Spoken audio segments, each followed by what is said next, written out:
Listo. Pues de nuevo, bienvenidos al webinar La vida después del psiquiátrico, Derechos, Apoyo y Comunidad.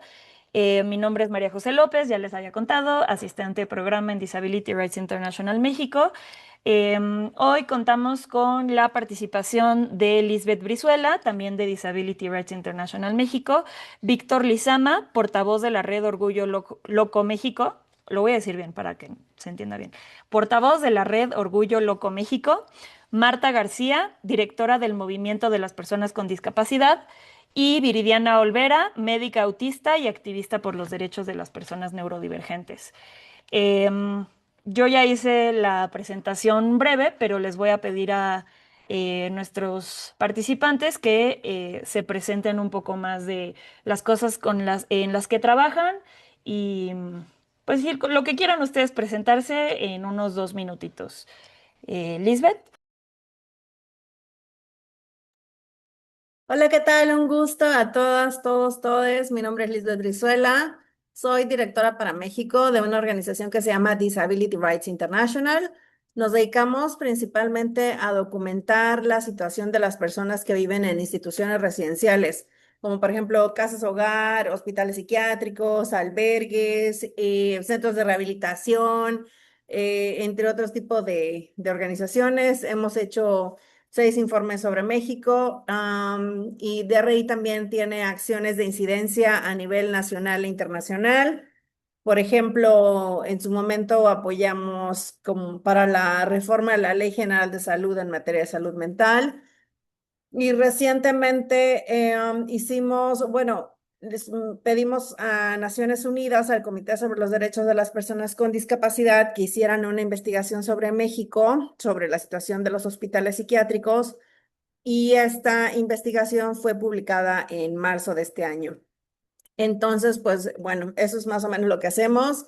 También nos dedicamos a temas de capacitación, de difusión, y nos da mucho gusto tenerles por acá. Muchísimas gracias.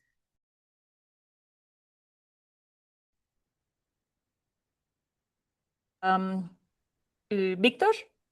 ¿Qué tal? Muy buenas tardes. Primeramente, muchas gracias a DRI por esta invitación y por la necesaria conversación que necesita la sociedad mexicana en torno a los procesos de reforma en cuanto al sistema de salud mental. Yo soy Víctor Lizama, soy una persona que se define como artesano de la justicia. Me he dedicado los últimos años a temas de acceso a la justicia para personas con discapacidad. Yo mismo soy una persona con discapacidad psicosocial. Nací y radico en la Ciudad de México. He colaborado en distintas colectivas, organizaciones de la sociedad civil e instituciones en mi país y también en el extranjero, participando en procesos de toma de conciencia, fortalecimiento de capacidades, acceso a la justicia y sobre todo entramado de complicidades.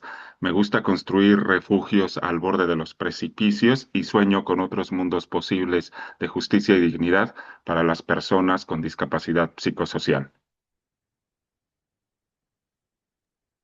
Muy bonita presentación, Víctor. Es un gusto conocerte y conocerles a todas las personas que están acá.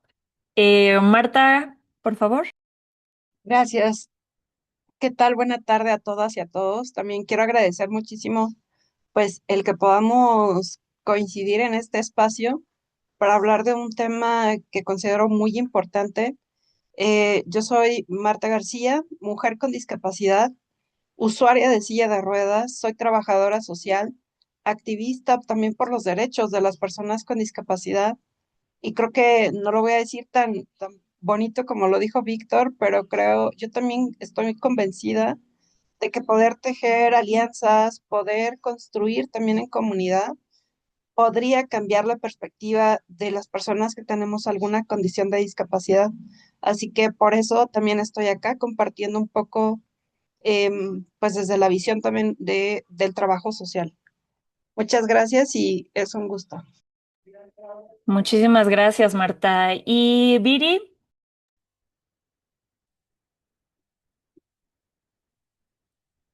Hola, buenas tardes. Ay, qué bonito, qué bonito, qué bonito, qué bonito se presentó Víctor. Ya hasta me chivé. Eres un poeta, Víctor. Yo soy la doctora Rara, soy Viri, soy médica, soy una persona que vive en condición de discapacidad psicosocial. Soy una persona autista con necesidades de apoyo interesantes, importantes, además con trauma complejo. Eh, Soy médica y yo practico la medicina integrada. ¿Por qué? ¿Por qué? ¿Por qué para mí la medicina tiene que ser integrada? ¿Será integrada o no será? Pues, ¿por qué no podemos estar separando que si la salud mental, la salud física, la salud emocional? No, la salud es salud y es un ente grandototote que además atañe no solo al individuo o al ese individuo. Y soy activista no sé, porque la vida me llevó a de pronto darme cuenta que lo que estaba haciendo era activismo, era activar. Pero no porque soñara de morrita con ser activista. Mi grito de guerra es la rebelión autista, rebelión neurodivergente, porque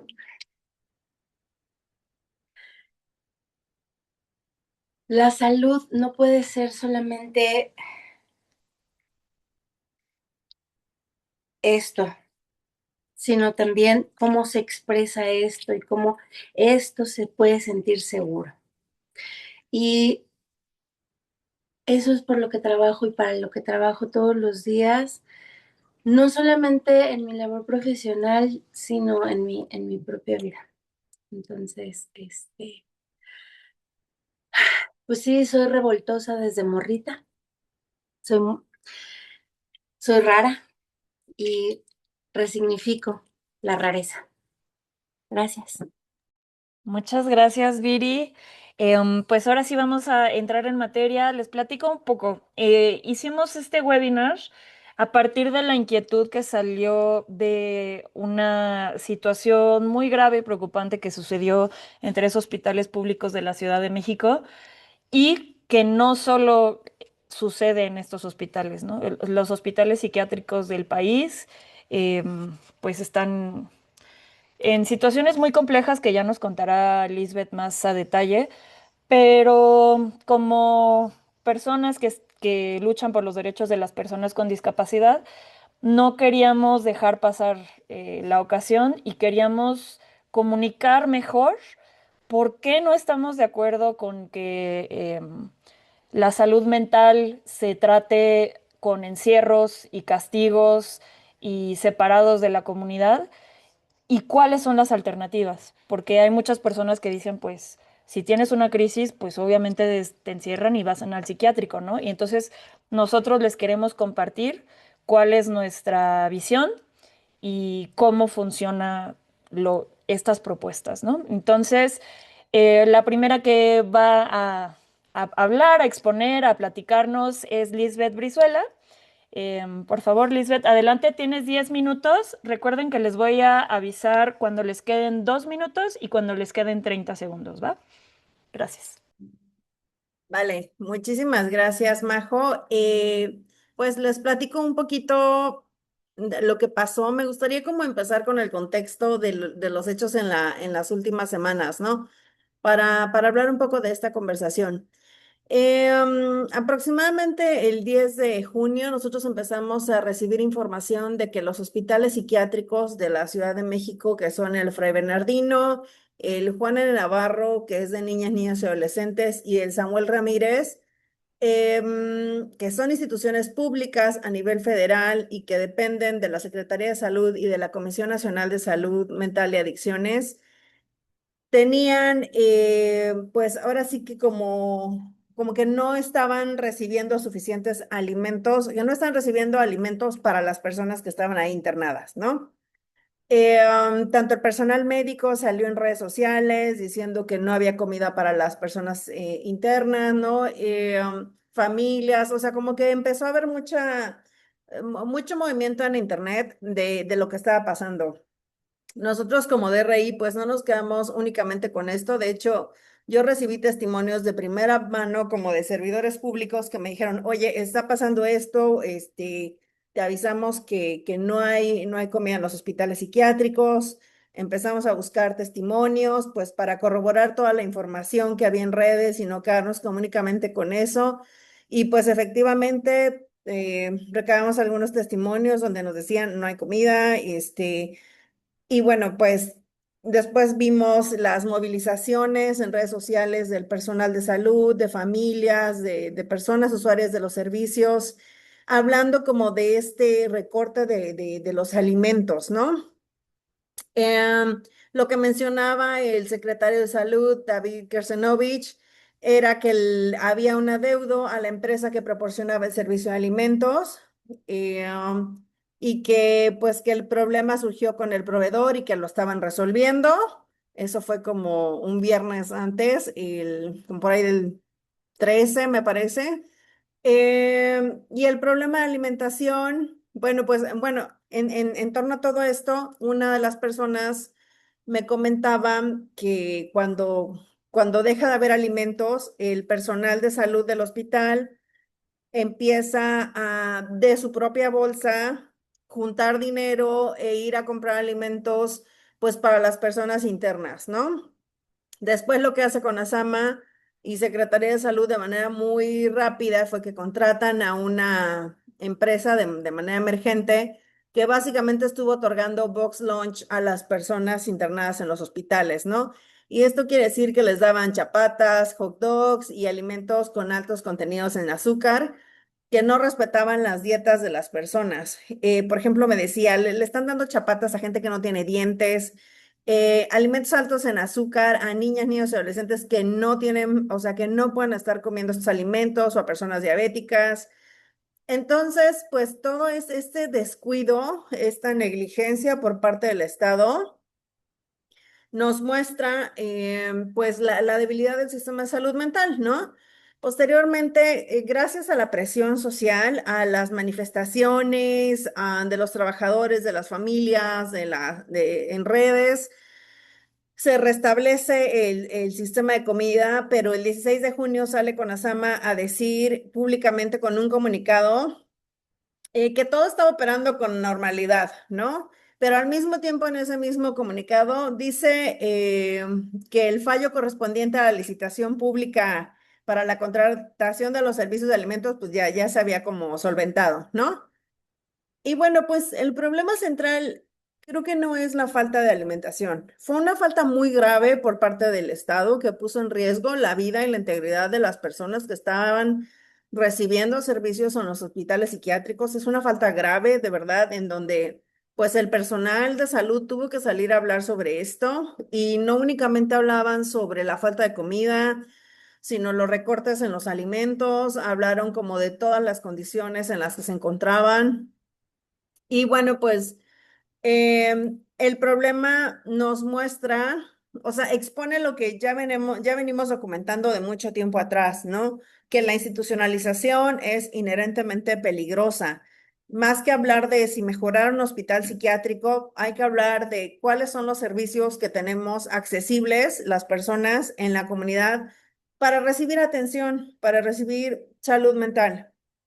Ya nos platicará Viri sobre la salud integral, pero también es importante hablar de qué servicios tenemos al alcance, ¿no? Por ejemplo, si yo tengo una crisis de salud mental o un familiar mío o no sé, un niño, adolescente, mi hijo, ¿qué hay disponible al alcance de toda la población? Entonces, también en estas conversaciones, pues hablamos como de tu derecho a decidir como personas, ¿no? O sea, tenemos el derecho a decidir ante el sistema de salud mental o estamos obligados a tomar ciertas decisiones por el simple hecho de que no hay opciones. O sea, por ejemplo, nos veíamos los comentarios en redes sociales que hacía la gente respecto al cierre de los hospitales psiquiátricos o no, y decían, no, pues que no cierren los hospitales. Como que había muchas personas angustiadas pensando en el cierre de los hospitales. Y creo que la preocupación es muy válida y va en dos vías. Número uno, creo que no conocemos otras alternativas posibles al hospital psiquiátrico. como sociedad, pues solo tenemos en la mente que es la única alternativa para atender la salud mental, ¿no? Y por el otro lado, pues esta falta de servicios que no hay en salud mental en la comunidad al alcance de toda la población, pues nos hace alarmarnos ante el hecho de pensar que se va a cerrar la única opción disponible para las personas, ¿no? Para atender la salud mental. Ahora, sí quiero ser muy clara en que cuando hablamos del cierre de hospitales psiquiátricos nos referimos sobre todo a la atención asilar, es decir, como a las personas que viven mucho tiempo en los hospitales psiquiátricos, que llevan como años viviendo en el encierro, o sea, que pasan de meses a pasar años. Y que estamos hablando de que al hablar de como del cierre de instituciones residenciales, no nos referimos a dejar a personas en la calle, que considero que este es uno de los miedos, ¿no? Que a veces se piensa que, bueno, pues ya las personas se van a ir a la calle. Pues no, porque el Estado debería crear alternativas, por ejemplo, de vivienda en la comunidad para que puedan acceder. Ahora, también otra de las preocupaciones que hemos visto es que la carga de cuidados y la atención de salud mental no deben recaer en las familias. O sea, que el Estado mexicano no tiene que lavarse las manos y decir, bueno, pues ahora ya cerramos este lugar, pues porque el informe de Naciones Unidas lo dijo y ahora háganse bolas, ¿no? O sea, no, o sea, el Estado tiene que crear sistemas y apoyos en la comunidad para las familias, para las personas y no debe haber una carga para los mismos familiares, ¿no? También hemos visto también un patrón en donde las instituciones grandes se han ido cerrando y sin embargo las personas son transferidas a instituciones pequeñas irregulares. Nos hemos encontrado personas en casas de 180 metros, o sea, 100 personas en una casa de 180 metros, a donde las autoridades mandan a personas. 2 minutos, Liz. Vale, sí. La otra, pues pensar que la única forma de recibir tratamientos o alternativas es en contra de la voluntad de las personas. Acá nosotros, pues defendemos mucho el derecho a decidir sobre tu vida, sobre tus cuerpos, sobre su cuerpo y en caso de necesitarlo, pues tener los apoyos necesarios para tomar estas decisiones. Que las decisiones, si lo requieres, no lo tomes solo, sola, que puedan ser acompañados de otras personas. Y bueno, pues este diálogo, esta oportunidad que tenemos de estar aquí con ustedes el día de hoy, esta conversación es justamente para hablar de estas preguntas difíciles, de estos miedos que hemos visto, e ir construyendo un camino en donde podamos impulsar estos cambios en la salud mental, en una salud integral, ¿no? En donde consideremos que servicios comunitarios implica también opciones de vivienda, opciones de educación, que las niñas, niños y adolescentes pues tengan acceso a una educación inclusiva, a una educación universitaria para los jóvenes, que tengamos las personas acceso al trabajo, a una vida pues libre de violencia, en entornos seguros con nuestros pares. Entonces, bueno, pues esto es básicamente, y también adelantarles que no hay un país modelo. O sea, no hay un país que digamos, wow, este país es nuestro prototipo de atención a la salud mental, ¿no? Lo que hemos encontrado en el camino son prácticas positivas que podríamos implementar en México, pero bueno, pues contemplar también la diversidad de nuestro país, que son 32 estados completamente distintos y que las necesidades van a cambiar de norte al sur, de zona rural a zona urbana. Y bueno, pues eso es de mi parte y muchísimas gracias. Muchas gracias, Lisbeth. Es muchísimo que resumir en 10 minutos, pero creo que hiciste un gran trabajo. Si los que están escuchando tienen preguntas, dudas, se pierden en algo, apunten sus preguntas o las pueden ir dejando en el chat. Nos interesa mucho que si algo no se entiende, lo puedan preguntar al final de esta ronda. Vamos a tener una media horita para platicar de eso, entonces no suelten sus dudas, porfa. Víctor. Muchas gracias, Majo. Pues yo quiero abrir mi intervención citando a la fundadora, a quien se considera la fundadora del movimiento de Orgullo Loco a nivel internacional, Judy Chamberlain. Este es un punto para mí fundamental para entender ¿Qué implica un proceso de transformación social cuando hablamos de este tipo de procesos sociales? Sobre todo estamos buscando un cambio en la relación de poder, que las personas que han sido vistas como objetos, como personas que no tienen derechos, finalmente tengan voz y desde su propia experiencia se manifiesten y encabecen, lideren estos procesos de transformación. A quien quiero citar, como les había mencionado, es a esta importante activista estadounidense, fundadora del movimiento de Orgullo Loco a nivel internacional, llamada Judy Chamberlain. Voy a citarla en un ensayo que ella redactó llamado Por nuestra cuenta. De esta ira ha surgido la acción, trabajar para cambiar las leyes de medidas cautelares, informar a los pacientes sobre sus derechos legales y aumentar las garantías constitucionales para los pacientes. En definitiva, para terminar con el degradante y dañino sistema psiquiátrico y reemplazarlo por verdaderos refugios, lugares a los que las personas puedan retirarse para hacer frente al dolor de su existencia. Defendemos un mundo en el que este dolor no sea etiquetado como enfermedad, sino que sea visto como una consecuencia natural de un sistema que pone la riqueza, la propiedad y el poder por encima de las necesidades básicas de los seres humanos. Judy Chamberlain en el ensayo Por nuestra cuenta. Y este breve fragmento tiene mucho de lo que implica este cambio, esta transformación en una relación de poder. Cuando hablamos el día de hoy de un sistema de salud mental comunitario, estamos hablando, en primer lugar, de mirar de otra manera esto que las disciplinas de la salud mental han llamado trastornos o enfermedades y cómo desde esos criterios se ha facilitado el restringir derechos de personas, sobre todo el derecho a tomar decisiones sobre nuestras propias vidas. Y en el caso de las personas con discapacidad psicosocial, no solamente es la restricción de la capacidad jurídica, sino también el criminalizar experiencias humanas como los delirios, las alucinaciones, que son vistos desde el sistema legal y desde las disciplinas de la salud mental como potencialmente peligrosos, que una persona que está viviendo este tipo de experiencias puede representar un peligro para ella misma o para los demás. Y en ese sentido, la ley ha permitido que alguien que está viviendo este tipo de experiencias sea privado de su libertad y que además se les imponga un tratamiento psiquiátrico. Esto tiene que cambiar. Antes de abordar a fondo varios temas que creo que es importante traer a la mesa, hay que tener en cuenta que nuestro país es donde se construyó el primer hospital para enfermos mentales de nuestro continente. Y unas décadas después de que comenzó el proceso de colonización de México, es decir, alrededor del siglo XVI. Y esto sucedió en el Hospital San Hipólito, que todavía subsiste en la Ciudad de México.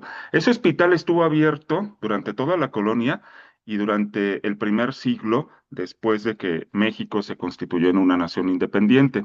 Cuando estaba la dictadura de Porfirio Díaz en nuestro país, en su intención por modernizar todo lo que sucedía en México y particularmente en el tema de salud mental, Porfirio Díaz ordenó cerrar San Hipólito y se construyó otro manicomio que se pretendía ser modelo de cómo debía ser la atención a personas que eran percibidas como portadoras de una enfermedad mental. Y a principios del siglo XX se abre la Castañeda.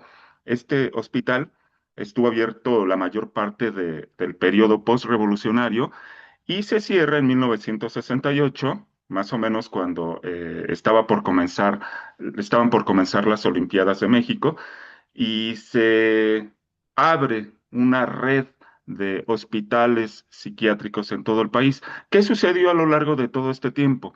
Pues que se cerraron unas instituciones, se abrieron otras, pero se mantuvo la lógica de encierro, la lógica de medicalización, de criminalización de personas que no podían, entre comillas, vivir en la sociedad. ¿Por qué? Porque tenían una enfermedad mental. Este hecho demuestra que en muchas ocasiones el cerrar instituciones no implica un verdadero cambio en la forma de atención, en la lógica que debe basar estos servicios para que verdaderamente se respeten los derechos de las personas con discapacidad.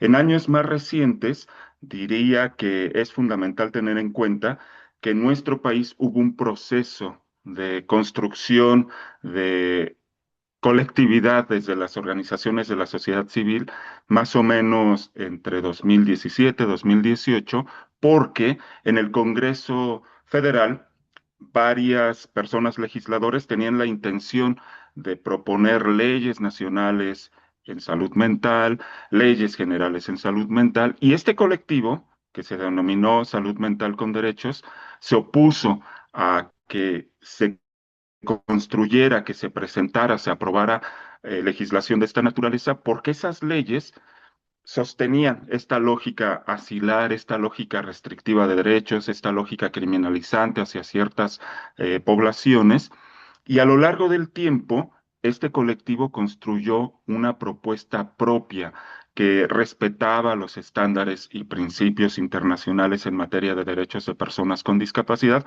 y también las recomendaciones internacionales en la materia. Así es que en 2022, a partir de este proceso de diálogo interno entre las organizaciones, de las organizaciones con las fracciones parlamentarias en el Congreso Federal y también con autoridades sanitarias, se aprueba finalmente una reforma en materia de salud mental a la Ley General de Salud. Y esta reforma tiene varios aspectos que es fundamental también tener en cuenta. En primer lugar, que propone como enfoque la salud mental comunitaria. Esto quiere decir que la atención a la salud mental se debe brindar desde la comunidad, desde espacios en los que no sea la institucionalización la idea fundamental. Esta idea de salud mental comunitaria, como ya lo mencionó Liz en su intervención, no implica cerrar de un día para otro las instituciones psiquiátricas, ni tampoco abandonarlas, como ocurrió en la reciente crisis por falta de provisiones alimentarias en los hospitales psiquiátricos.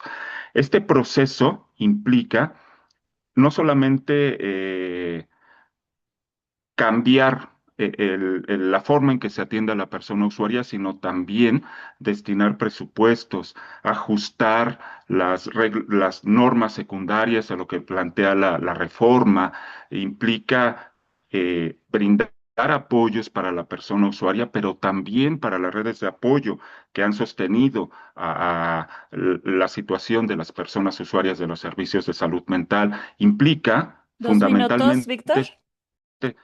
cambio en las relaciones de poder de las que ya había mencionado, de las que ya había hablado, en la que la persona usuaria está colocada como un actor que casi no tiene voz, ¿no? En el sistema de salud mental tradicional, quien tiene voz, quien tiene opinión, es la persona especialista, el psiquiatra, fundamentalmente. Después, los terapeutas, ¿no? Los psicólogos, los terapias ocupacionales, en fin, enseguida la red de apoyo, fundamentalmente la familia, y hasta abajo la persona usuaria, ¿no?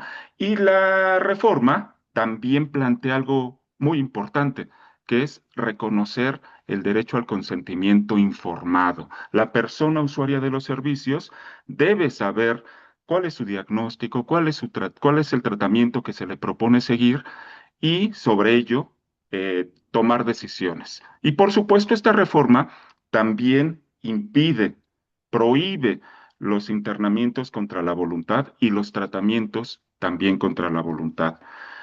En síntesis, yo diría que esta reforma implica reconocer la perspectiva de discapacidad en todo el proceso de atención en los servicios de salud mental, reconocer la capacidad jurídica plena de las personas usuarias, reconocer el derecho a apoyos y ajustes, reconocer que Cada persona usuaria, no solamente las personas institucionalizadas, es decir, las que viven en las instituciones, sino también quienes están siguiendo un tratamiento de manera ambulatoria, pueden decidir y necesitan apoyos sociales para acceder a todos sus derechos. Necesitan apoyos para acceder a un empleo, necesitan apoyos para acceder a la educación, para la vida en comunidad en general.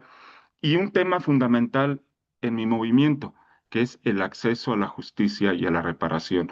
La institucionalización genera daños brutales en la vida de las personas y también esos daños tienen que ser reconocidos por las instituciones, por la sociedad y generar procesos de reparación de esos daños. Hace algún tiempo platicaba con una colega argentina que me decía, una persona que ha estado institucionalizada la mayor parte de su vida, no le vamos a ofrecer de pronto un trabajo, ¿no? Quizás sea imposible para ella, para esa persona con tantos años de cronificación, acceder a un trabajo, pero sí tiene derecho a la reparación, a que la sociedad, las instituciones públicas, el Estado, construyan estos procesos en que se repare ese daño profundo que han vivido las personas institucionalizadas. Cerraría diciendo que la vida de las personas con discapacidad psicosocial importa. Muchas gracias. Muchas gracias a ti, Víctor. Pues palabras muy importantes. La vida de las personas con discapacidad psicosocial importan. Em, ¿Viri? Ah, no, Marta, perdón, Marta. Gracias, Majo. Creo que también digo, ya han hablado un poquito como de los contextos, primeramente, ¿por qué empezó todo esto? Ay, bueno, primeramente fue por este tema de ahorita el desabasto de alimentos en los hospitales psiquiátricos, pero esto tiene, pues, no es algo nuevo y además creo que también entender que la visión que se tiene también hacia la discapacidad, hacia estas corporalidades distintas que pueden ser personas pues con algún tema de salud mental, creo que será importante también entender que o sea, les digo, durante mucho tiempo pues se ha visto, ¿no? Como que es algo malo, el castigo, y después viene este modelo médico rehabilitador que aún creo que mediante estos internamientos que de pronto también pueden ser forzados para las personas con alguna condición psiquiátrica, pues puede ser como compleja.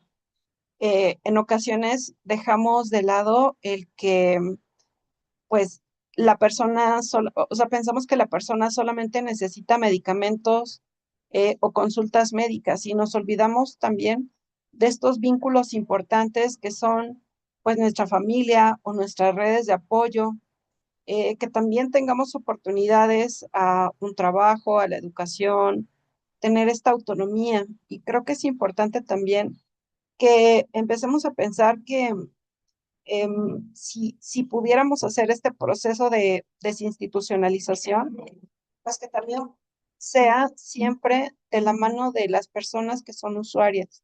De pronto, lo que decía Víctor, ¿no? En esta, pues, jerarquía que de pronto se ha impuesto en donde sí primero es el médico y es quien tiene la palabra como absoluta y de ahí hasta que la última persona que puede decidir sobre su propia vida es la persona que recibe estos servicios, la persona con discapacidad.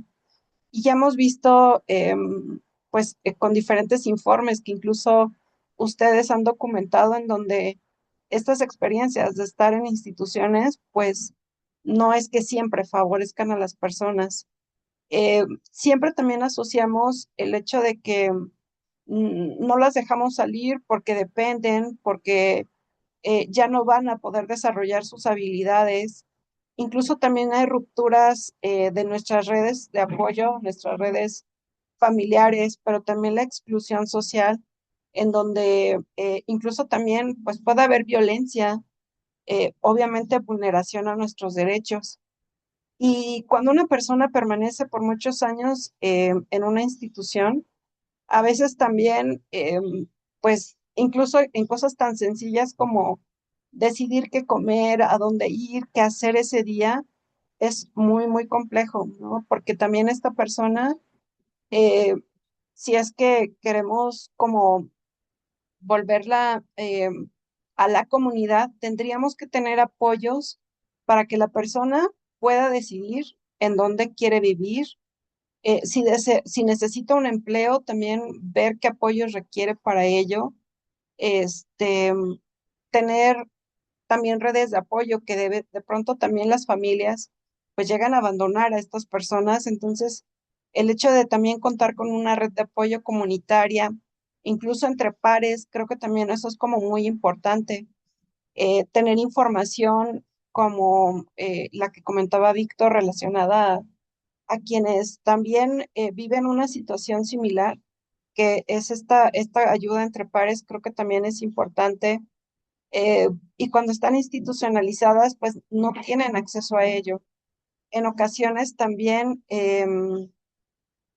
pues ni siquiera como al esparcimiento, ¿no? Actividades recreativas y eso al final también, que es un poco la preocupación como de las familias y yo creo que de la misma institución, ¿no? ¿Qué va a pasar? Porque si la persona sale de aquí, pues puede, pues digamos que no tener las herramientas como para poder vivir en comunidad, pero creo que también, como decían, es parte o sea, le corresponde al Estado tener estos apoyos dentro de la comunidad para que las personas pues puedan vivir y vivir dignamente también, continuar con sus proyectos de vida.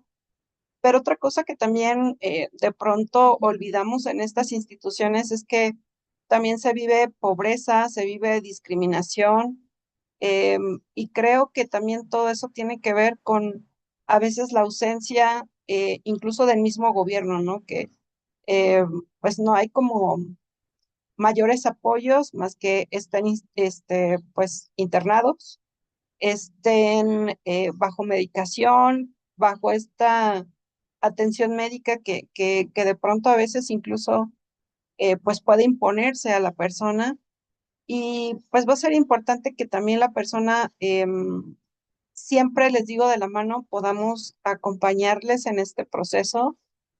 Como les decía, yo quería hablar desde el trabajo social, pero primero conocer como todo lo que hay alrededor es importante para saber también cómo poderlos acercar a algunos servicios donde viven o donde su familia o su red de apoyo está, poder acercar pues sí, algunas cosas que pudieran ser alternativa para su tratamiento integral. Creo que también eso sería importante.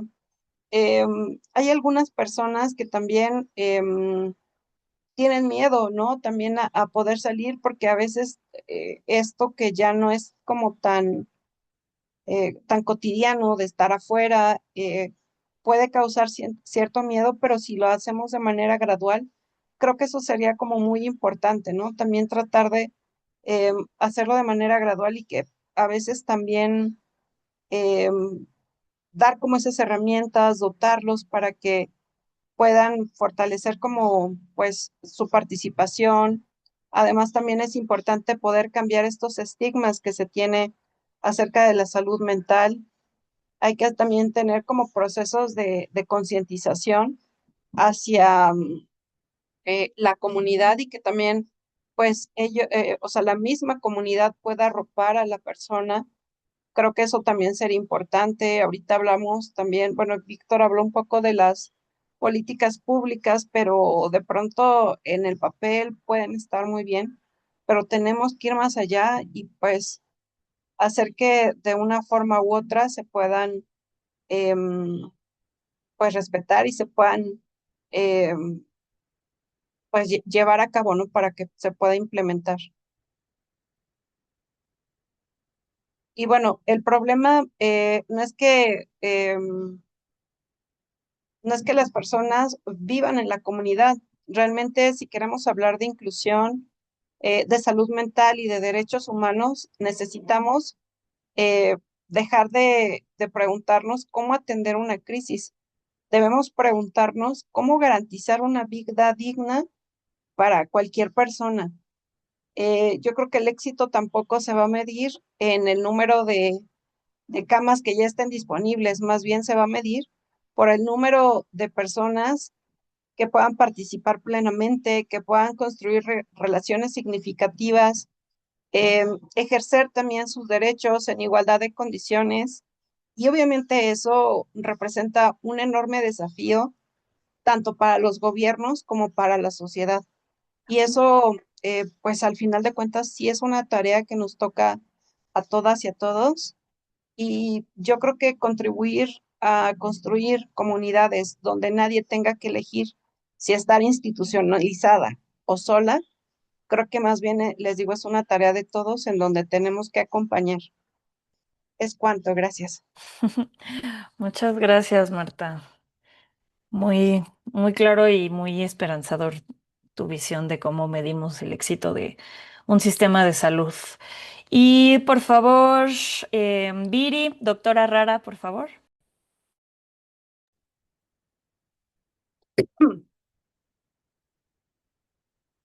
Yo póngome acá porque, híjole, ya como ya se dieron cuenta, yo me voy sabroso.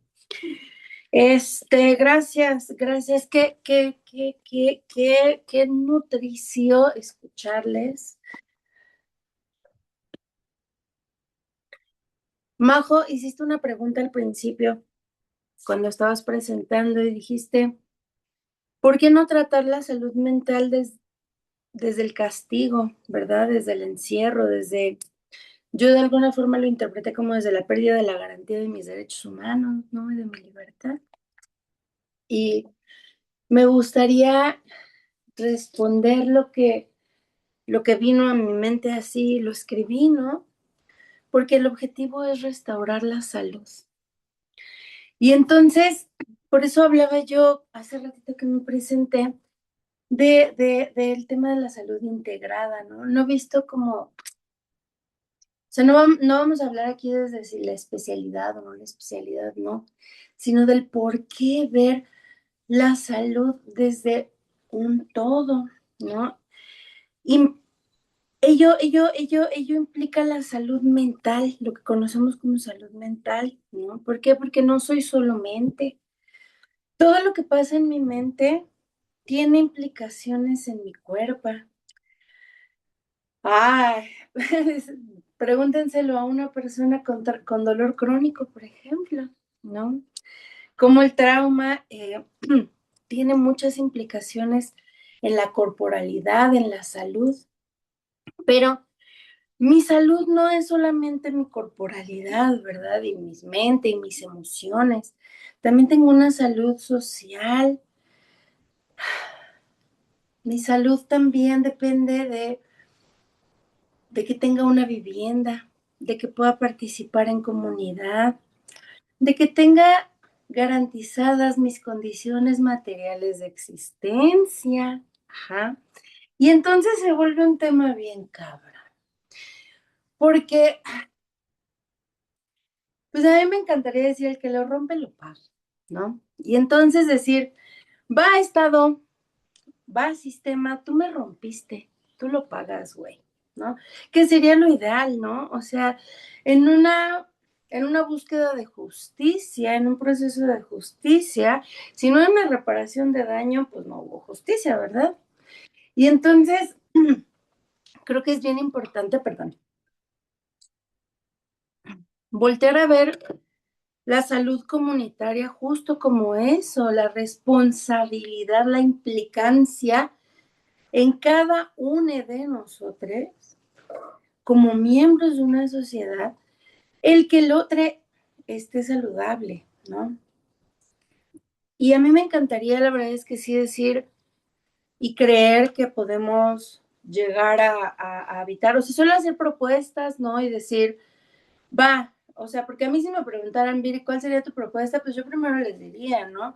Entendamos que, por ejemplo, sí, necesitamos poder acceder a trabajo, ¿sí? ¿Para qué? Pues para poder garantizar nuestra vivienda, nuestra comida, básicamente hay que trabajar para vivir, ¿verdad? Algo que yo no entiendo desde morrita, ¿eh? O sea, yo soy una señora de 40 años y sigo sin entender, neta, neta, por qué carambas tengo que trabajar para no morirme, güey. Vale, entiendo que porque si quiero ir a Disneylandia, que sí, porque va, se los concedo. Pero solamente para no morirme, nunca he entendido por qué, quién dijo, ¿no? Entonces, bueno, yo sí creo que debería ser el Estado, porque pues, finalmente fue quien lo rompió, quien lo pague. Sin embargo, ¿qué observo? Pues nuestra realidad. ¿Cuántas leyes aprobadas? Pero pues que no se cumplen, no se garantizan derechos, al contrario. Y entonces la realidad, ¿cuál es? Que pues sí nos toca exigirle, ¿no? Al Estado, sí, sí, o sea, desde dejar la pasividad, pero también desde dejar la pasividad como miembros, miembros de una comunidad. Y es complejo, ¿no? Porque, ay, voy, ya me voy a apurar porque ya llevo 5 minutos. Es que, pues sí, básicamente, ¿de qué se integra la salud? La salud no solamente es consulta con el doctor, ¿no?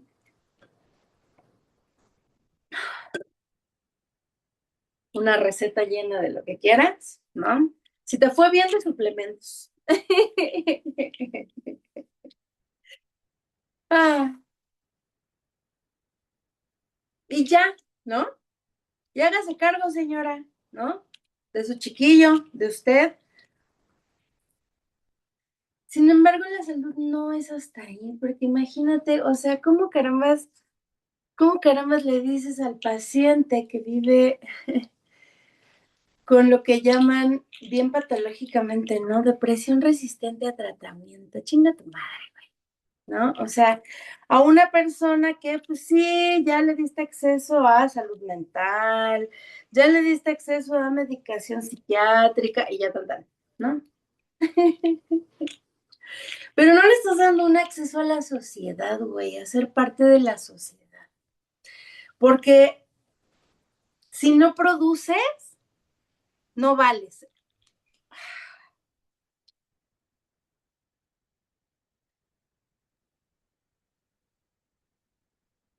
Y eso duele.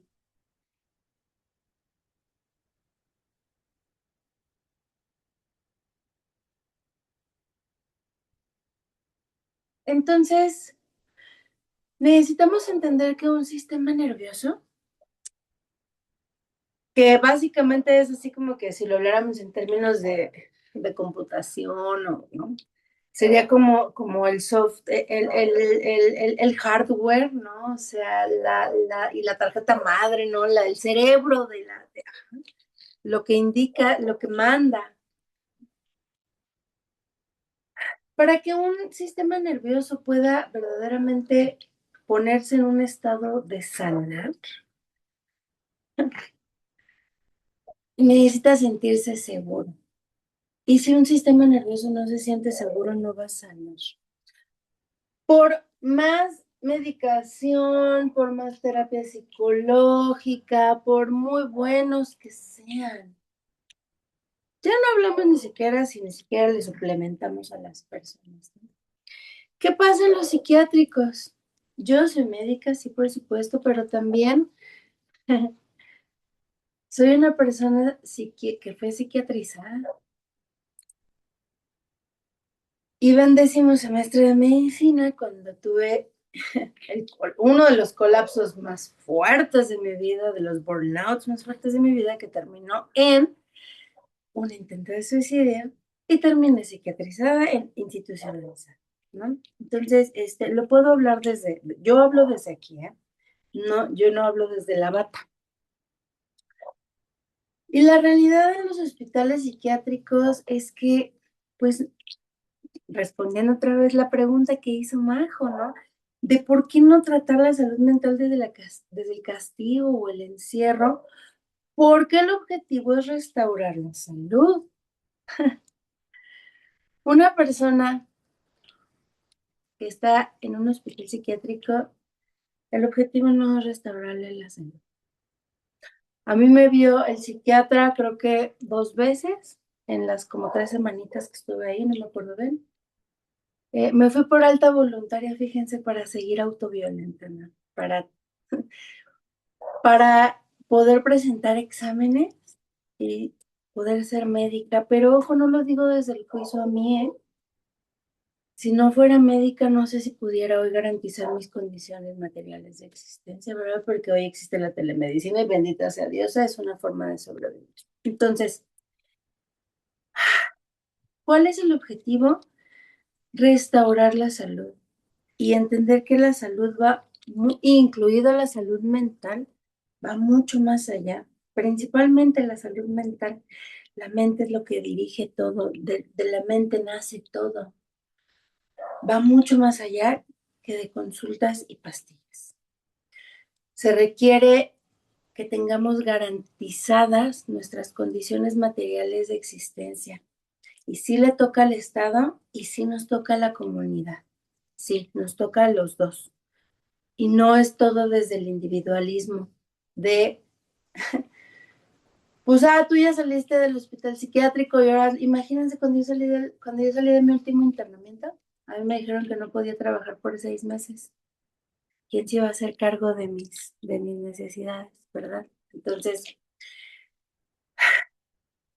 pues a mí lo que me gustaría que se llevaran es, primero, que no estoy en contra de los hospitales psiquiátricos, de que existan, ni de la de la farmacología, de la utilización de fármacos, ¿no? Estoy a favor de su uso ético, de su aprovechamiento ético, racional, con base en derechos humanos y con base en la agencia principalmente de las personas. Algo que ya dijo muy precisamente Víctor, el consentimiento informado, porque la salud no nada más son consultas y pastillas. Muchísimas gracias, Rebelión Autista, Rebelión Neurodivergente. Gracias. Muchas gracias, Viri, por tu experiencia como médica y sobre todo como usuaria, como persona con discapacidad y neurodivergente. Pues esas son las presentaciones iniciales, pero pues ahorita entra eh, pues lo que nos emociona más, que es poder compartir con ustedes, ¿no? Y platicar con personas que no seamos nosotros, ¿no? Entonces, si alguien tiene una pregunta, un comentario, vamos a intentar mantenerlo cortito porque pues ahorita no tenemos mucho tiempo, tenemos proyectado hasta las 5:30 y pues sabemos que luego nos podemos alargar, ¿no? Entonces intentamos mantener como las intervenciones cortitas. Si alguien quiere ahorita levantar su manita o abrir el micrófono, y si no, tenemos preguntas que hicieron las personas cuando se registraron. Hola Gaby, de Mujer con Discapacidad de Argentina. Bueno, para no dejar este tiempito así. Ah, mira, ya levantaron la manita. Luis, por favor.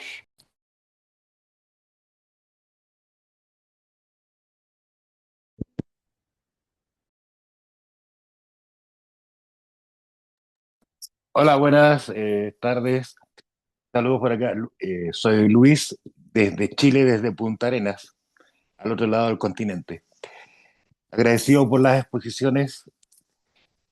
Contarles que esta noticia de este webinar me llegó a través de las compañeras de Psicólogos Mujeres y Niñas con Discapacidad de acá de Chile. Y quería hacer una pregunta relacionada con el sistema de salud mexicano, porque estoy en un curso del Movimiento de Salud de los Pueblos y justo nos toca hablar de los sistemas de salud. Entre muchos, el sistema de salud chileno, mexicano, colombiano se ponen como ejemplo donde prima muchas veces la salud privada. Entonces, esta falta de insumos, hasta de alimentación en hospitales psiquiátricos, es una debilidad de la administración del hospital psiquiátrico o realmente porque se está prefiriendo financiar con dineros públicos la salud privada darle más dinero a ganar a los privados que a los hospitales públicos psiquiátricos. Muchas gracias, Luis, por tu pregunta. ¿Quién se rifa a Yo, si contestarla? quieres, Sale, mejor. Liz. Hola Luis, un gusto. En este caso, en el caso de México, lo que pasó con los hospitales psiquiátricos, sí fue un descuido del sistema. Fue un descuido porque tenían ahí una deuda con la empresa que proporcionaba los alimentos y no se renovaron pues los contratos, las licitaciones para que las personas siguieran recibiendo su alimentación de manera periódica. Pero tú planteas un punto muy importante que creo que es la salud mental privatizada, el acceso a la salud mental. Yo lo que he visto, por ejemplo, yo no vivo en la Ciudad de México ahora, vivo en una ciudad más pequeña y justo estuve como en unas conversaciones con una colectiva que se llama Morra Te Duele y ellas hablaban que debido a la falta de acceso a servicios de salud mental en donde vivimos, ellas tienen que pagar de su bolsa por ir a un psiquiatra particular, por atención psicológica particular. Entonces, creo que también la falta de servicios orilla a las personas a desembolsar de sus recursos para tener un acceso mínimamente decente en el sistema, aunque el sistema privado tampoco quiere decir que sea, pues bueno, ¿no?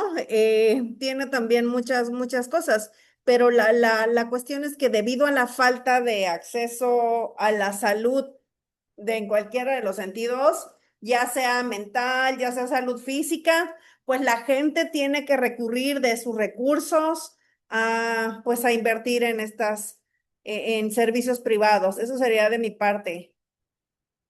No sé si alguien quisiera complementar. Solo muy brevemente, Luis, qué gusto saludarle. Creo que en el tema de la salud mental, en general, es donde vemos más estos desbalances en la atención. Si una persona puede recurrir a un servicio, ya sea psiquiátrico, terapéutico, tiene que pagar. Y generalmente ese tipo de servicio mm, no viola aparentemente los derechos de la persona usuaria. La persona, por ejemplo, que accede a una consulta psiquiátrica privada, paga mucho por esa consulta, por ese servicio. Y por lo general el tipo de medicación no tiene el impacto, no tiene los efectos secundarios que tendría la medicación que recibe, por ejemplo, una persona usuaria en un servicio público de salud mental. Eso también tendría que cambiar. ¿Por qué hay esta diferencia de trato en los servicios privados y en los públicos? Es muy curioso y lamentable lo que ocurre porque incluso hay personas que no acceden a los servicios públicos de salud mental, a las instituciones psiquiátricas, por ejemplo, y en muchas ocasiones quienes se hacen cargo son las autoridades penales.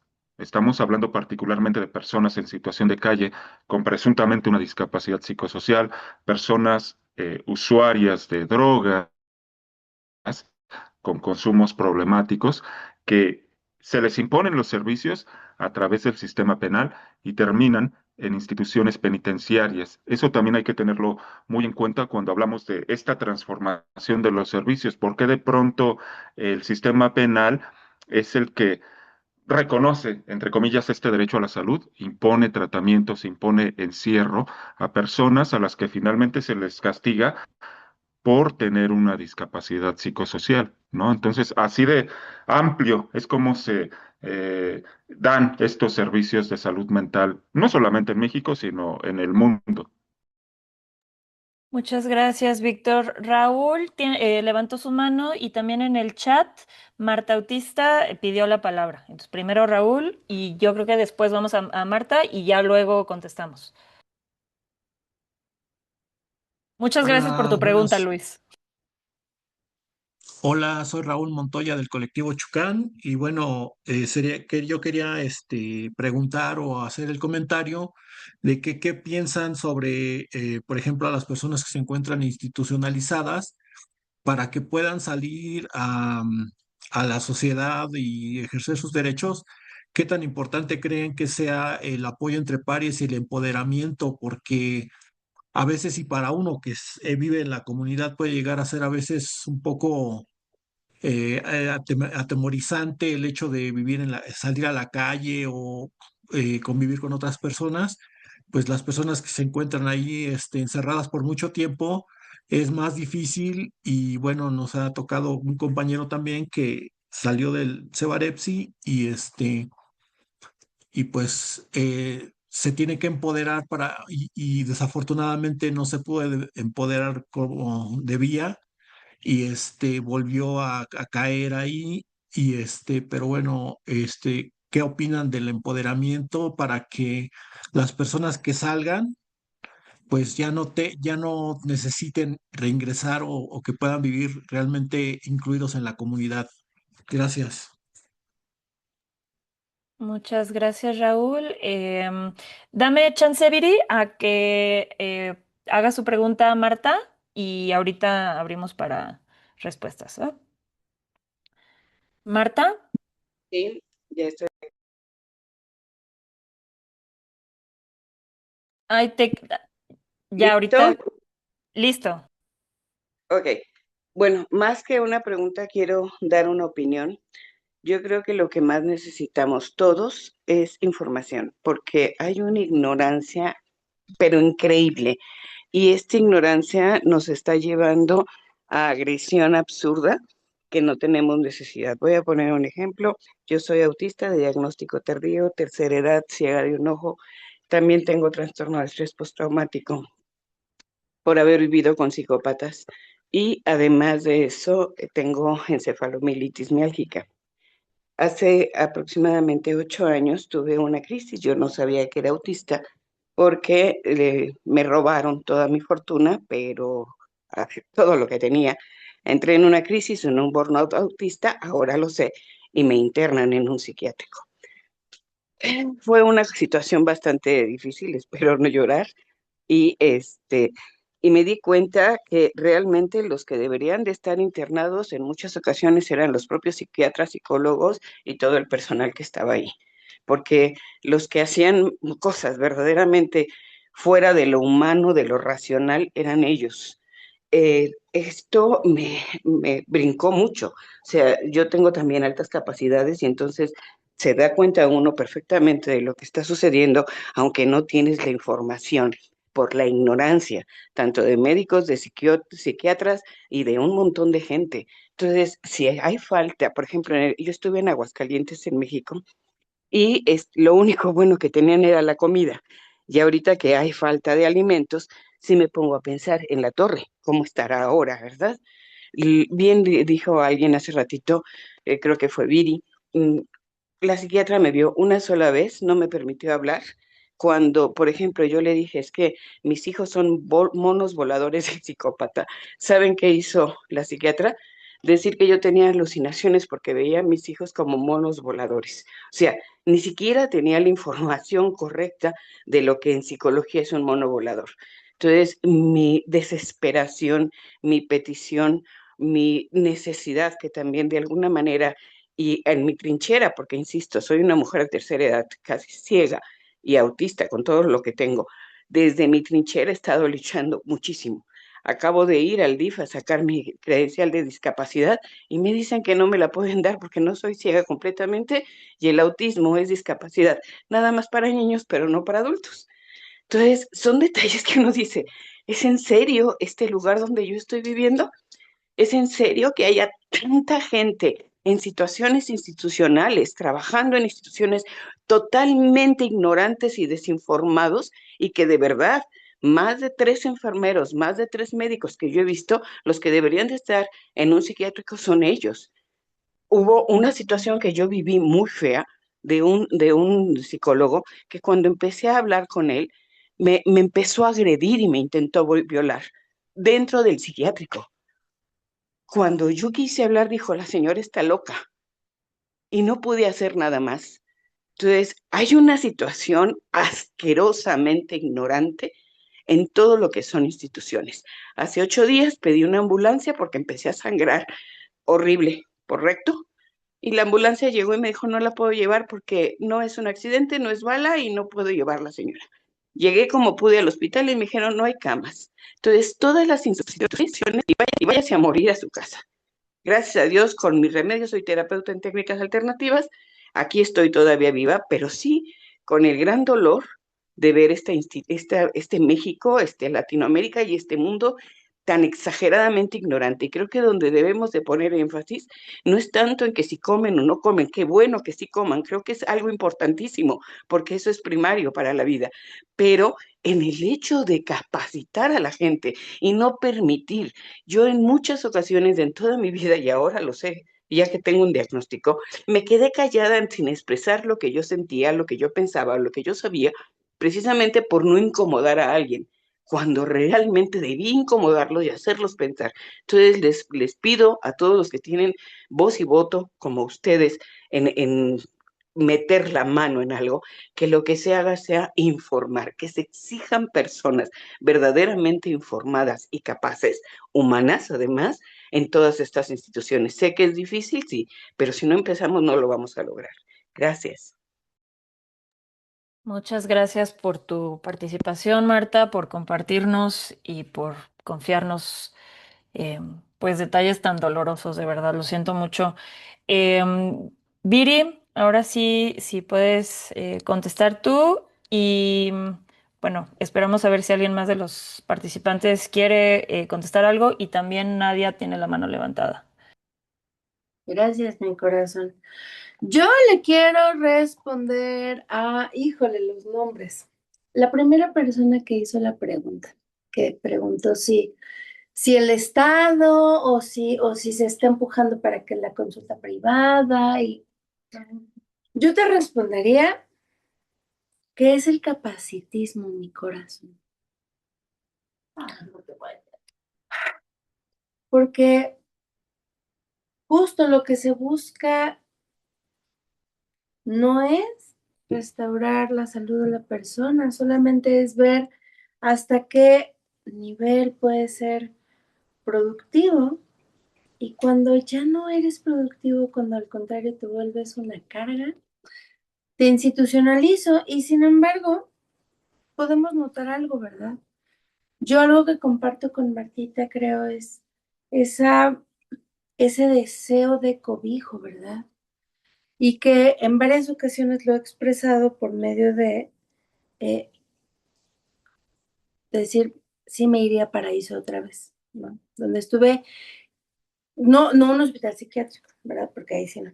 Pero justo, ¿qué sucede? Que estamos profundamente agotadas, pero no hablo cansadas, no. Cansada es cuando me levanto y hago cosas y entonces en el día, o aunque no haya hecho, solo mi cuerpo por existir, ajá, pues se siente cansadita y tiene que dormir, ¿no? Porque eso es algo natural. Cuando hablamos de agotamiento, hablamos de no hay recursos. Y entonces, neurofisiológicos, no hay energía, no hay integración de funciones ejecutivas, no hay lograr hacer las cosas. Y entonces, yo le respondería a la pregunta, ¿qué tanto, a la segunda persona que preguntó, qué tanto tiene impacto el apoyo entre pares? Uy, no mames. Mi vida, cuando no nos vemos desde la verticalidad, no nos voltean a ver desde la verticalidad de el malito, no, desde la horizontalidad y desde, tú no puedes, pero ayer decía Elena, muy bonito, yo pongo manos donde ella no puede poner manos a veces, ¿no? El apoyo entre pares es brutal, cambia la vida completamente, porque no nada más nos ayudan a que nuestras necesidades estén cubiertas y nos apoyamos mutuamente a que nuestras necesidades estén cubiertas y nos damos cuenta que somos útiles, verdaderamente, que sí podemos, o sea, no útiles, porque se escuchó muy capacitista eso, fíjense, pero que somos valiosos, pues, y que solo nuestra existencia puede aportar algo a los demás. si lo elegimos y si podemos. Y cuando no podemos, también valemos igual. Entonces, habitar con el apoyo entre pares ayuda mucho, siempre y cuando justo estemos dispuestos a deconstruir el capacitismo interiorizado que tú y yo y todas las personas que estamos aquí traemos en una menor o mayor medida, sí, por el sistema que habitamos. Y pues de alguna forma no, al sistema no le conviene pues dejar de vernos desde la verticalidad, ¿verdad? Porque desde la verticalidad el psiquiatra puede elegir quién tiene y quién no tiene derechos humanos. Pero bueno, eso es tema para otra charla. Gracias. Muchas gracias, Viri. Lisbeth también tiene la mano levantada. Muchísimas gracias. Primero que nada, Marta, lamento mucho que hayas tenido que pasar por estas situaciones en los hospitales psiquiátricos. Lamentablemente creo que en materia de discapacidad y nos hace mucha falta seguir hablando de estas violaciones a derechos humanos, ¿no? De estos abusos de poder de los que hablaba Víctor. Cuando Víctor habla de abusos de poder, pues también se refiere como a estas prácticas, bueno, me imagino, ¿no? Perdón, Víctor. Ahorita tú nos dirás, a estas prácticas que son sumamente abusivas porque una persona considera que tiene el poder sobre la otra, ¿no? O sea, abusos sexuales, abusos físicos, lo hemos documentado una y otra vez. Necesitamos acceso a mecanismos de justicia efectivos, o sea, que tú puedas denunciar que un médico, un psicólogo se pasó de listo y te hizo A, B y C.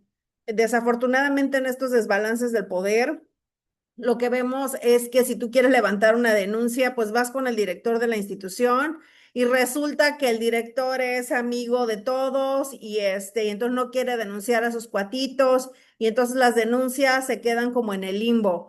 Lo que también considero que es hablar de impunidad, o sea, la impunidad en el movimiento de la discapacidad, ¿no? O sea, ¿cuántos de estos casos no pasan en completo silencio?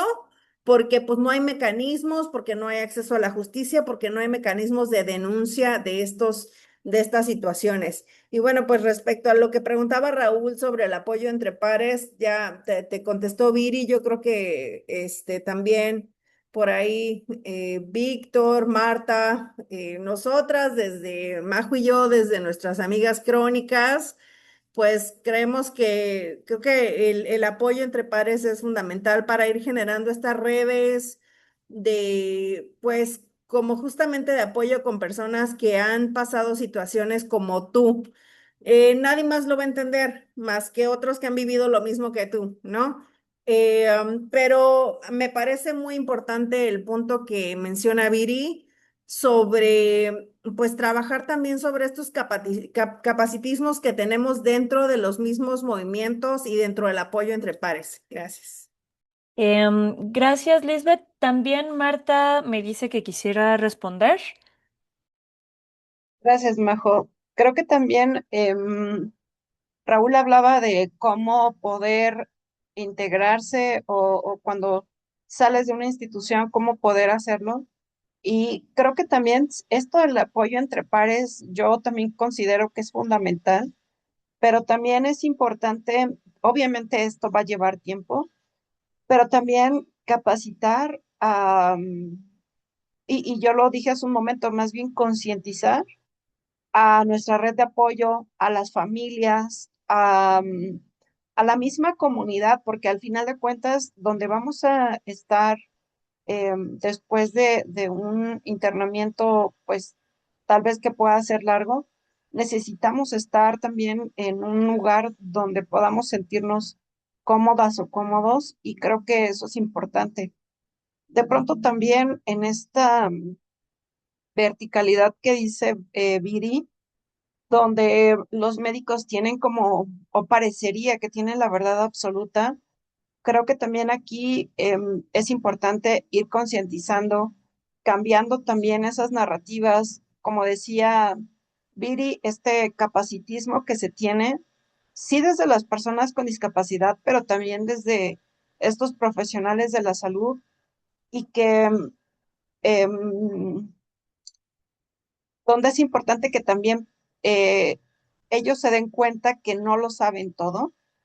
Sí me ha tocado en el sistema de salud ver que, em, o sea, esto, ¿no? De que al último que le preguntan es a la persona con discapacidad.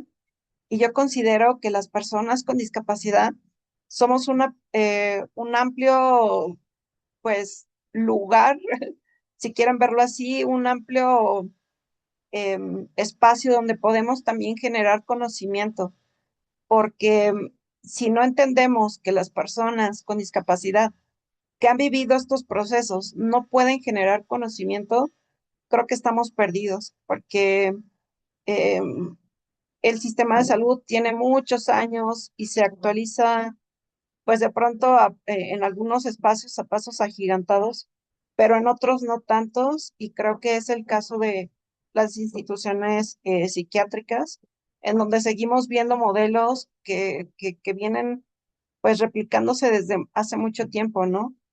Y pues sí, o sea, creo que más bien es una tarea, les digo, de tiempo y también del mismo Estado que también eh, haga estas campañas de concientización, eh, y pues bueno, o sea, que también puedan tener como previo a lo mejor esta capacitación las personas para poder salir y no sentirse vulneradas o vulnerables cuando estén fuera, porque muchas veces también se habla desde el estigma y eso creo que sería importante,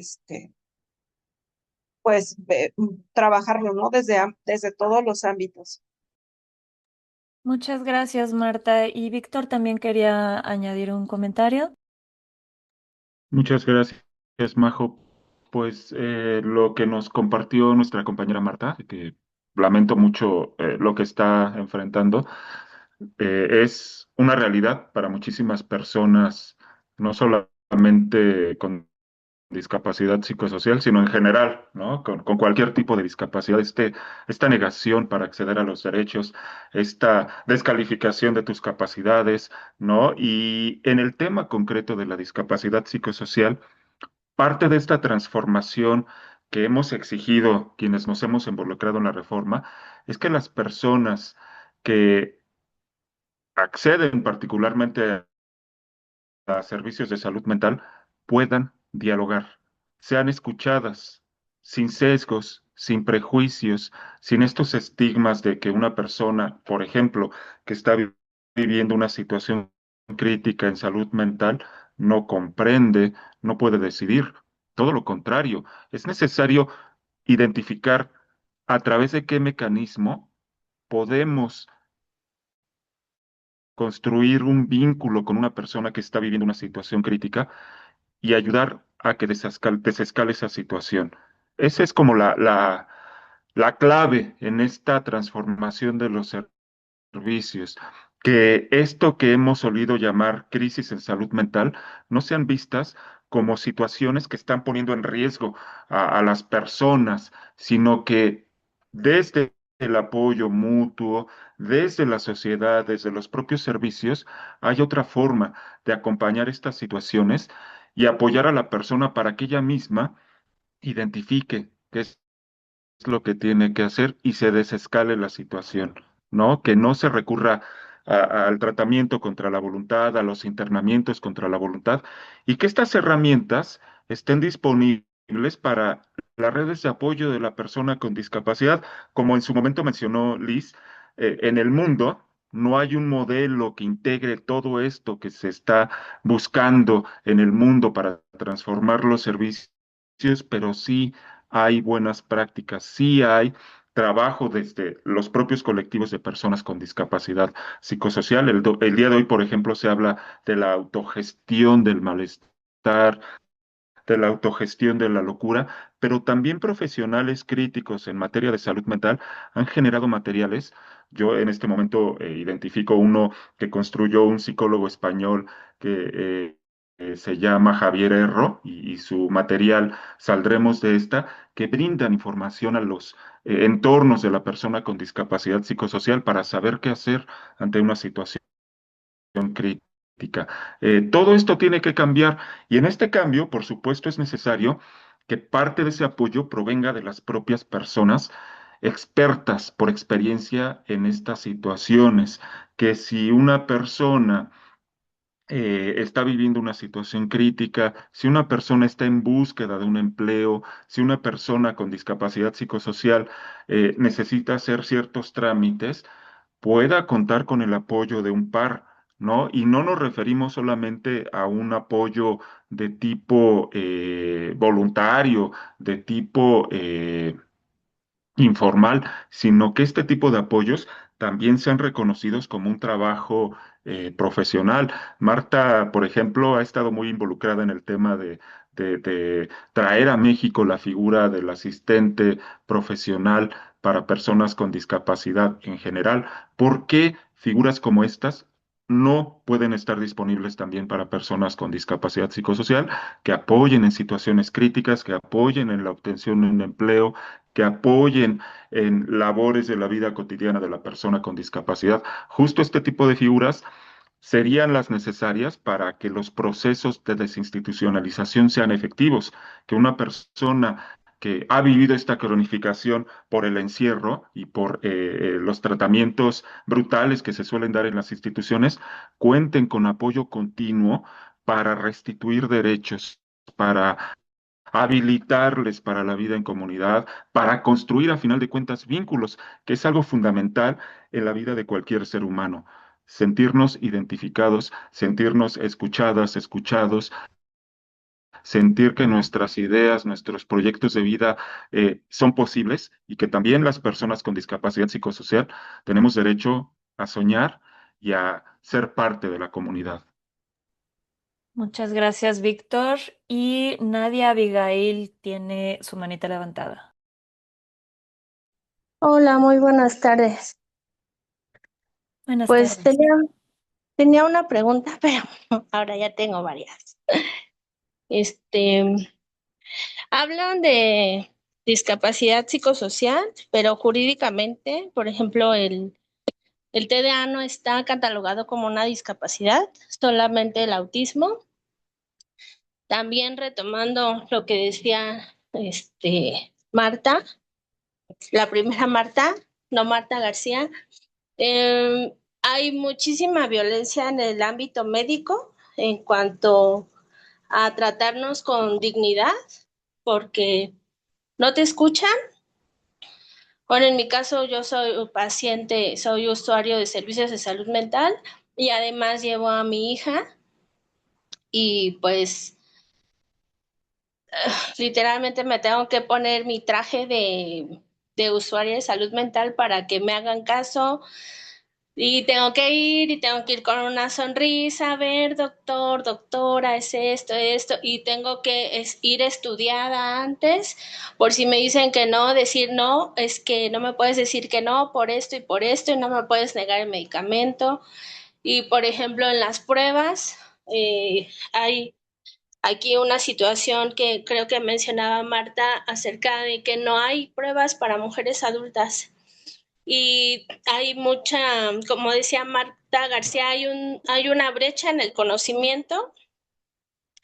El conocimiento está muy atrasado, no hay atención para el fenotipo femenino en relación con el autismo y el TDA, y menos con la concurrencia de autismo y TDA, que es otro perfil del neurodivergente, de un neurotipo distinto, que también me parece, para mí es una palabra muy conflictiva la neurodivergencia y el paradigma neurodivergente, porque lo siento muy apartado del término de discapacidad psicosocial, tanto en el ámbito jurídico como en el ámbito sustantivo. ¿Por qué? Porque el paradigma neurodivergente dice, sí, yo soy un neurotipo y tengo estas características y no soy un problema, ¿no? Y al mismo tiempo la discapacidad es, soy este sujeto, tengo derechos y necesito apoyo, pero a mi parecer el paradigma neurodivergente no reconoce que necesita estos apoyos. No sé si me van a ayudar a aclarar esto. Y por otro lado, hay mucha Yo creo que es un error de parte del Estado y la legislación que no reconozca el TDA como una discapacidad, ya que fruto de los TDAs no diagnosticados hay muchos accidentes, hay mucha delincuencia por el tema de que, sobre todo en hombres, se involucran en riñas, hay más accidentes. Como no estamos en tratamiento a edades tempranas, solemos caer en adicción y en conductas adictivas a edades tempranas. Y también caemos con personas abusivas. Entonces, creo que es una gran oportunidad, un área de oportunidad que el Estado pudiese contemplar el TDA como una discapacidad psicosocial y dar este apoyo, reconociéndolo como una discapacidad. Y la pregunta es, ¿qué hacer con esta comunidad médica que tiene el ego muy inflado y que no reconoce, que no sabe todo y que necesita actualizarse para poder atender a toda la población, sobre todo en este tema de interseccionalidad y con perspectiva de género, que tiene una deuda histórica con las mujeres y con las niñas con trastornos del neurodesarrollo? Muchísimas gracias. Muchas gracias, Nadia. Pues muy importantes todos tus puntos que tocaste. ¿Quién de los panelistas quisiera aventarse a contestar un poco?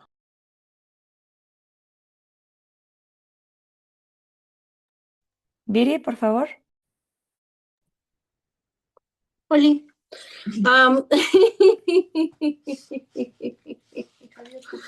Es que creo que hay que diferenciar aquí conceptos y términos y cosas y la gimnasia de la magnesia, mi amor, porque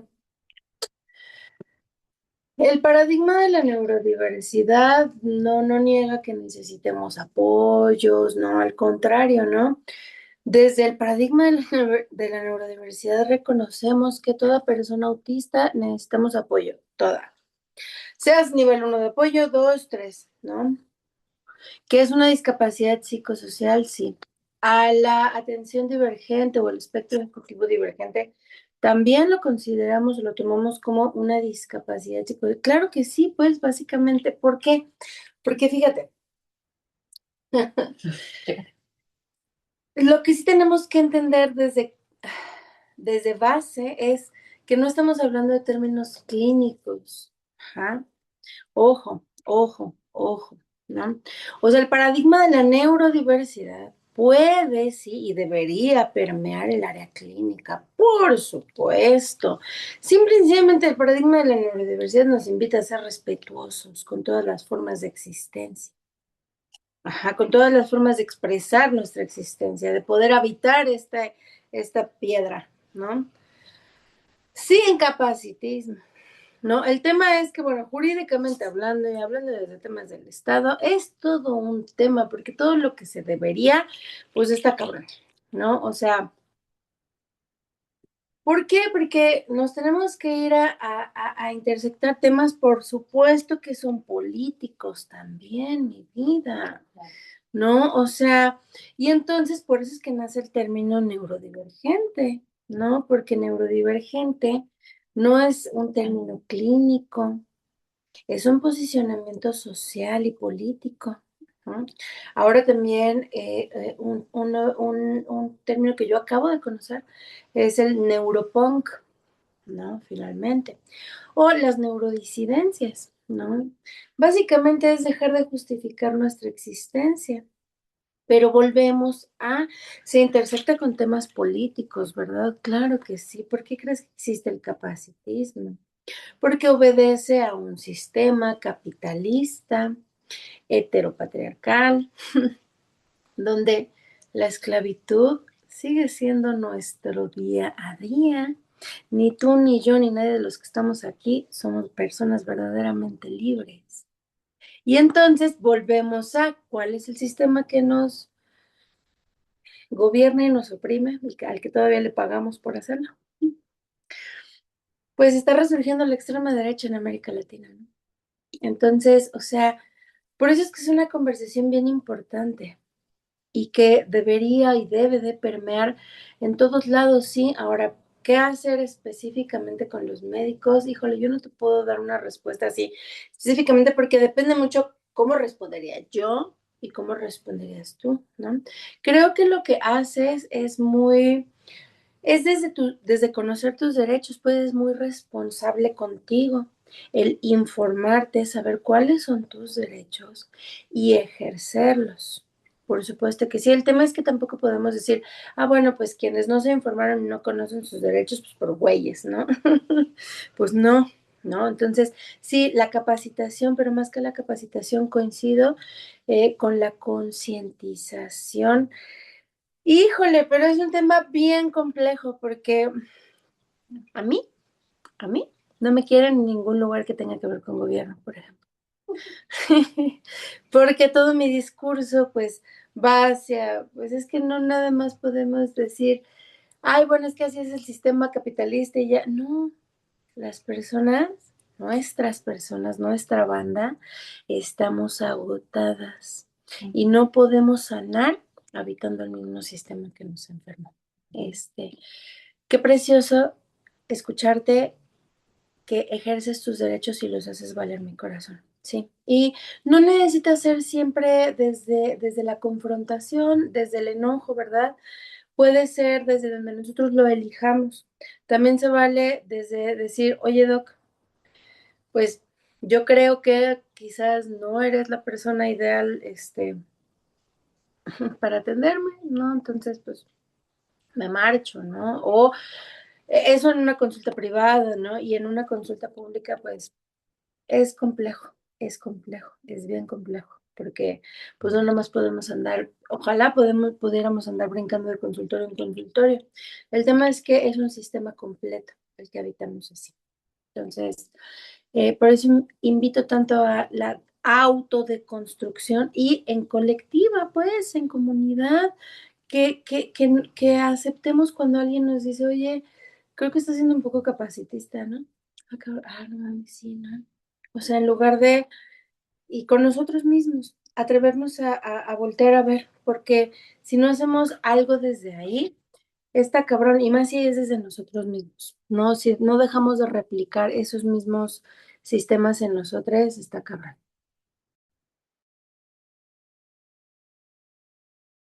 Muchas gracias, Lisbeth y Víctor. Si quieren agregar también a manera de cierre del, del webinar, estaría muy bien para ir cerrando. Sí, muchas gracias, Majo. Una disculpa, hace rato tenía la cámara prendida y de repente pasó un 100 pies muy cerca de mi pie y me asusté mucho. Y no sé si se vio que brinqué, pero perdón, era porque pasó un animalillo ahí cerca.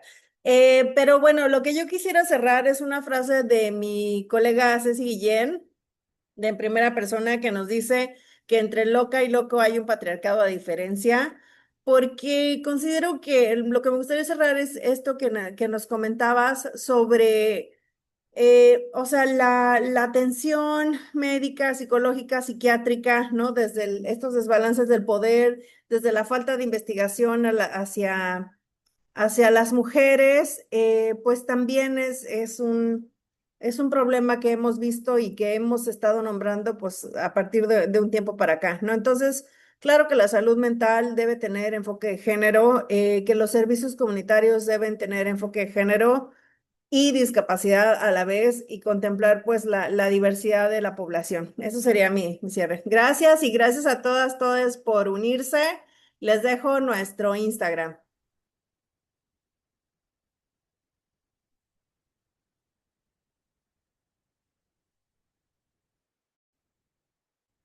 Ay, una disculpa, se me fue la ventana. Víctor, adelante, por favor. Muchas gracias. Y antes que nada, gracias nuevamente a DRI, a la oportunidad de coincidir con la querida Marta García, con la doctora Rara, que estoy fascinado con todas sus exposiciones y deseo que sigamos compartiendo muchos espacios a favor de la neurodivergencia, la locura, la discapacidad psicosocial. Quisiera dar una breve respuesta a lo que nos expuso Nadia. Yo, desde mi posición personal, me identifico como una persona con discapacidad en términos generales, porque siento que el enfoque de derechos humanos es el que ha tenido un impacto, un alcance en el ámbito legal y es el que nos permite también invocar toda esa conquista que ha generado el movimiento de personas con discapacidad, incluidas las personas usuarias, exusuarias y sobrevivientes de la psiquiatría a la hora de invocar derechos, ¿no? Pero el movimiento de la discapacidad psicosocial es muy amplio. Hay personas que se identifican como neurodivergentes, como personas locas, como personas usuarias, exusuarias, sobrevivientes de la psiquiatría. Y esas identidades políticas son todas válidas y necesitamos dialogar, reconocernos, construir agendas mínimas en común para combatir esta enorme discriminación que vivimos. Y una evidencia de esa discriminación es justo la lógica para reconocer a nivel institucional la discapacidad. En nuestro país existe el día de hoy un certificado de discapacidad que tiene una lógica asistencialista en el fondo, que está construido para que ciertas personas accedan a esto que llaman pensiones de la discapacidad y no están construidas, no está construido el certificado de discapacidad bajo la lógica de que las personas que estamos enfrentando discriminación en diferentes ámbitos de nuestra vida podamos acceder a derechos. Por ejemplo, solicitar un ajuste razonable en la escuela, solicitar alguna medida afirmativa, ¿no? Ser partícipe, por ejemplo, de una cuota en alguna empresa, en algún espacio laboral dedicada a personas con discapacidad. Esa lógica bajo la cual está construido el certificado de discapacidad tiene que cambiar y justo identificar la diversidad de personas con discapacidad, de personas discriminadas por la lógica capacitista para que se puedan acceder a las medidas necesarias en cada caso. El que te reconozcan como persona con discapacidad no implica que te van a dar un, no sé, todas las ayudas técnicas que requiere una persona con discapacidad física, otra con capacidad visual, auditiva, etcétera, sino los elementos concretos que tú, como persona con discapacidad, requieres para acceder a tus derechos. Y finalmente, deseo compartirles que hace unos días estuve en Seúl, Corea, para hablar del proceso de reforma en salud mental en México y, como les decía en algún momento de la conversación, en todo el mundo estamos bajo este reto de construir otro tipo de servicios de salud mental. Y en Seúl di como punto de cierre en mi presentación las siguientes ideas. ¿Qué necesitamos en México para avanzar en el proceso de desinstitucionalización y hacer una realidad la reforma en salud mental de 2022? En primer lugar, fortalecer los servicios comunitarios de salud mental y el apoyo psicosocial, garantizar financiación suficiente para la vida independiente, la vivienda, el empleo y los servicios de apoyo. Capacitar al personal sanitario en derechos humanos, consentimiento informado y no coerción. Crear mecanismos de supervisión independientes con la participación de los profesionales de la salud mental, personas usuarias y sobrevivientes. Producir datos públicos confiables sobre las personas que se mantienen institucionalizadas y las garantías de no repetición. La reforma en salud mental y adicciones de México abrió una puerta histórica, pero esa puerta no es suficiente mientras haya personas encerradas, silenciadas o abandonadas en nombre de la salud mental. El éxito de la reforma no debe medirse solo con artículos legales, sino con vidas concretas, con la posibilidad real de salir de una institución, tomar decisiones sobre el propio cuerpo, vivir en un hogar, construir relaciones, recibir apoyo comunitario y vivir sin miedo. Mientras una persona permanezca institucionalizada sin justicia ni reparación, la deuda con la dignidad humana seguirá impagada. Esta transformación no puede esperar, debe comenzar ahora. Muchas gracias. Muchas gracias, Víctor. Y Marta, si nos puedes dar unas últimas palabras para despedirnos.